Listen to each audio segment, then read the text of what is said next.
much are they? Muffin asked. $500. A piece? Muffin asked. A piece. Really? I nearly staggered backwards, but I didn't for fear of toppling over, what with the tonnage of my new breasts. I bit my lip. I wanted to unsnap the bra and condemn the whole contraption. Let it drop like an anvil to the floor. Let it crush my toes. Let there be a lawsuit. I didn't drop the breasts. God help us if they landed funny. They might spring a leak, or 2 leaks, and I might have to shell out $500 or $1,000. I slowly unhitched the bra and carefully handed the breasts back to Bev, who liked them better than me anyway. So the prosthetic breast, as you can tell, didn't work out for me. I thought a lot about having another surgery, trying for the breast implants, but ultimately I decided not to. I will always feel, I think, a little ambivalent about my body image, but mostly I'm happy. I'm happy to be healthy. This last chapter I want to read is about acceptance, even joy. And this chapter not funny so much as the last one, but it's kind of dreamy. It's all about swimming and being among the fish and everything. So if you want to just close your eyes when you get to that part, just drift in there. That's fine. The name of this chapter is called In the Lake. Today marks the end of June, and we are in the lake.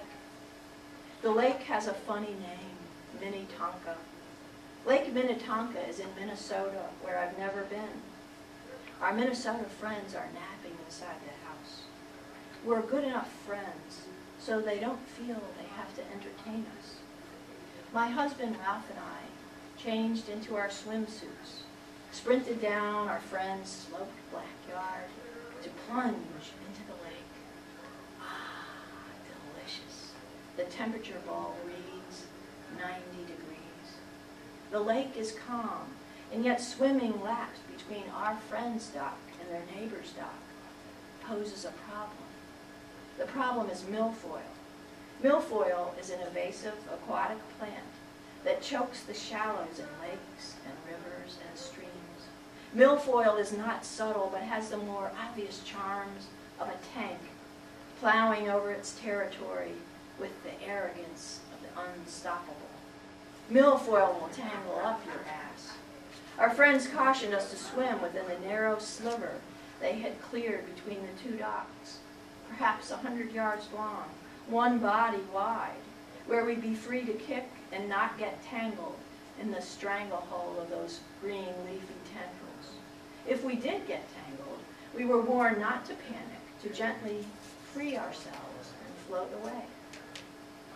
In the lake, Ralph and I assess our narrow swimming space.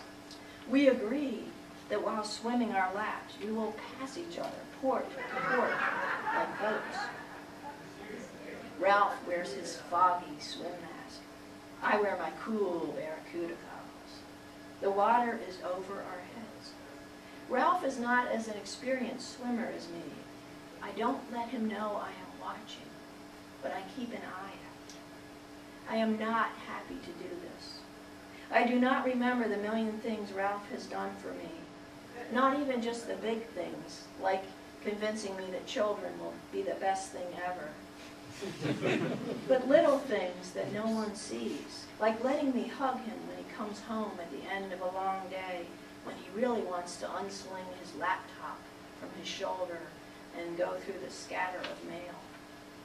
Or in like helping me with directions, since I have the geographical sense of a child. Oh, look, a tree! Oh, look, a house.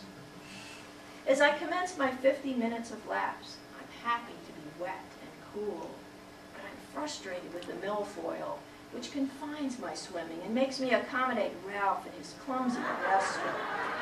I want the lake to myself. The lake is full of surprises. In this part, you can close your eye. I travel through tiny microclimates, often within mere arm strokes of one another, pockets of cold, pockets of warmth. Below me, the green, leafy milfoil shelters all manner of fish. Small fish, yellow perch with their black zebra stripes, and another fish called bluegill, which fascinate me. The water is so clear, my goggles provide a wonderful viewfinder where I can discern the grace of the bluegills. They're a chunky, square fish, at least the young ones are, and yet they glide sleekly, a poem of motion through patches of shadowed sun. The bluegills remind me of a butterfly fish, those yellow ones, the tropical fish known for their false eye. Bluegills have a false eye too, to fool predators, so when they're attacked, the predator will go for the wrong target and the bluegill will slip away. The false eye on the bluegill sits right on the shoulder of its gill. I like the false eye. The false eye, if seen, misleads. That is its purpose. To lie is a form of survival. To offer up part of oneself so that the whole can be saved. I will tell our friends afterwards, your pool has a lot of fish in it. I will keep to myself how moved I am to be able to swim and see fish darting through green leaves, green blades flat and facing the filtered sun, a yellow world, a green world, tangled and mysterious. I have loved swimming all my life, but now I appreciate my body. I appreciate that I have arms that pull and legs that can kick and a chest whose muscles have reknit themselves. For 6 months after my mastectomy, I couldn't swim. And now I think to myself, when I get tired of swimming, I think about cancer. I think, you took this away from me. I take it back. Ralph and I nearly collide. I was going too fast and not looking, and yet I blame Ralph. Interesting how I am eager to share the lake with the bluegills, but not my husband. Ralph splashes me as he kerplunks past. When Ralph is done, he climbs up the ladder to the dock. I no longer have to share. I'm doing backstroke so I can see him move toward his fluffy beach towel and his blackberry, which was tucked inside the cave-like folds of the towel to avoid the sun. He checks the time.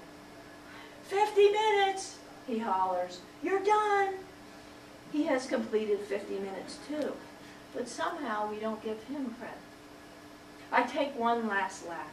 I wait for Glee to find me. Instead, I miss Ralph down here in the lake. I miss the inconvenience of him, his bobbing head, his kerplunking kick, his eyes disguised behind a blur of face mask, his wet, scrambled hair. I reach the opposite dock. I start to swim back. My chest aches, as it does sometimes since the mastectomy. My arm muscles, my shoulders feel sore in a deep down way. The small of my back cinches tight with fatigue. I glide to the metal rungs of the ladder. I seize its metal arms, slide a bare foot onto the lowest rung. Ralph bends toward me from the dock. Since my mastectomy, my upper body strength is not what it used to be. Ralph knows this. He offers his hand. I start up the ladder on my own. I seem to want to prove something. I'm careful not to let my bare feet slip on the algae-scummed rungs. I climb with agonizing slowness. I'm almost at the top rung. I can do the last rung by myself, but it's easier to take Ralph's hand, and he is offering it. I take his hand, and together we alley-oop me up onto the dock. I feel light, kissed by air. I think of our 2 girls swinging them between us when they were young. I grin at Ralph. He grins back. My bare feet feel the sunny warmth of the silvery wood planks. My skin glistens with the cool of the lake water as my breastless body shivers in delight.